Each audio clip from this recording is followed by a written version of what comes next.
Welcome back. I'm Tiffany Meyer. President Trump is now signaling the U.S. will expand its strikes on Venezuelan cartels and drug traffickers onto land. This follows a series of fatal strikes on alleged drug vessels from Venezuela bound for the U.S. NTD's Washington correspondent Jack Bradley has the details. President Trump says the U.S. will expand its strikes on cartels and drug traffickers onto land. And we'll be starting to stop them by land also. The land is easier. It's the next step in a campaign to shut down drug trafficking tied to the Maduro regime in Venezuela. For months, U.S. forces have been targeting what officials describe as maritime smuggling routes in the Caribbean. And Trump says most of that activity has now been cut off. We've almost stopped. It's about 85% stopped by sea. You probably noticed that. Venezuelan leader Nicolas Maduro is responding, saying that Venezuela is prepared to fight against what he calls a foreign threat.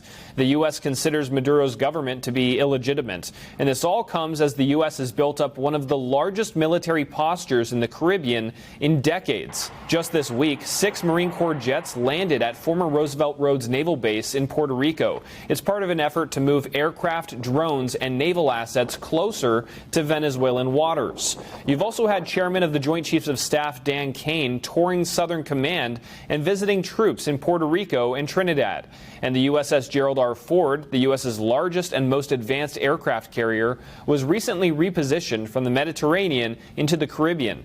And even U.S. allies in the region are getting involved. The Dominican Republic just agreed to let U.S. forces refuel and move equipment through restricted military zones. All of this under what the administration calls Operation Southern Spear, a mission that has already included strikes on suspected drug trafficking boats and, according to officials, at least 83 deaths since September.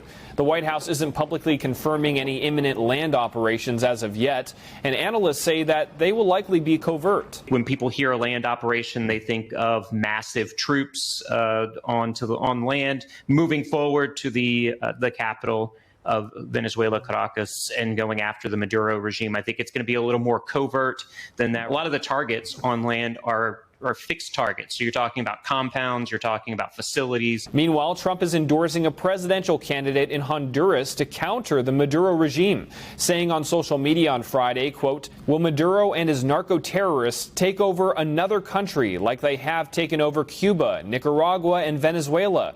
The man who is standing up for democracy and fighting against Maduro is Tito Asfira, the presidential candidate for the National Party. Asfira is a conservative and former mayor of Tegucigalpa, Honduras. Trump says that he can work with Asfira to fight the, quote, narco-communists and bring needed aid to the people of Honduras."